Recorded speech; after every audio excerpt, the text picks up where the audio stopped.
Okay, so let's see another example of a recursive algorithm that uses backtracking to solve a problem.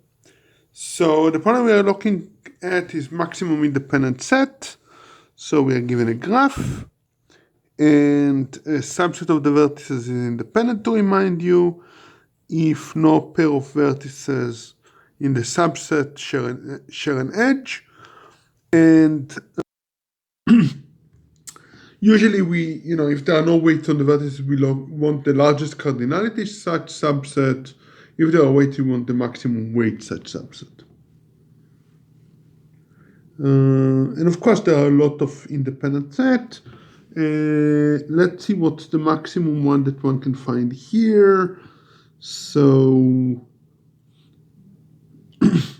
in fact, it's easy to see that what I just did was optimal, right? Because from the edge, you can pick at most one. From a triangle, you can pick at most one. And from this single vertex, you can pick at most one. So the optimal solution has size 3 in this case. Right, so this is the problem. With the weights, the weight problem is a bit more difficult. So we have weights on the vertices, and we would like to pick the maximum, the independent set of maximum total weight of the vertices we pick. Okay. So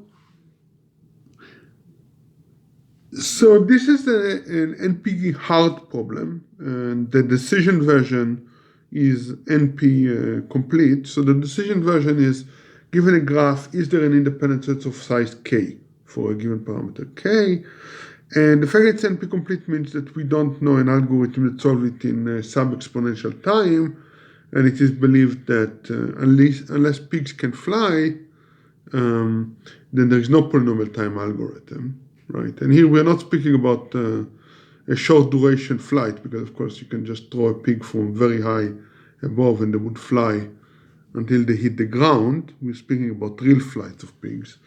So it's believed the problem cannot be solved in sub-exponential time, but even for exponential time, we care about the exact efficiency, because that might mean the difference between solving a problem of size 20 and solving a problem of size 30, which in practice might be a significant difference. So the most naive algorithm is you try all possible subset of vertices, right? And for every subset of vertices you pick, you see whether or not it's independent, and you can compute its cost, and you return the one that has maximum or weight, and you return the one that has the maximum weight. So that's easy enough. And this is the pseudocode for this algorithm. What about the running time, right? So there are n vertices. So there are 2 to the n subset of the vertices.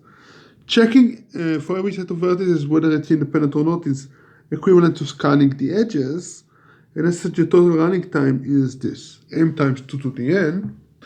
And intuitively, this algorithm is not very efficient because we're trying a lot of very similar solutions.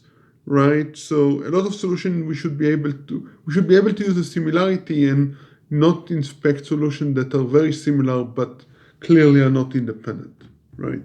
So for example, if I have an edge in the graph and there are 2 vertices, I don't need to check all subsets that have those 2 vertices in the candidate set. Right. So somehow I should be able to filter out quickly or relatively quickly such possibilities. And the question, of course, is how to get a more efficient algorithm, which we do next.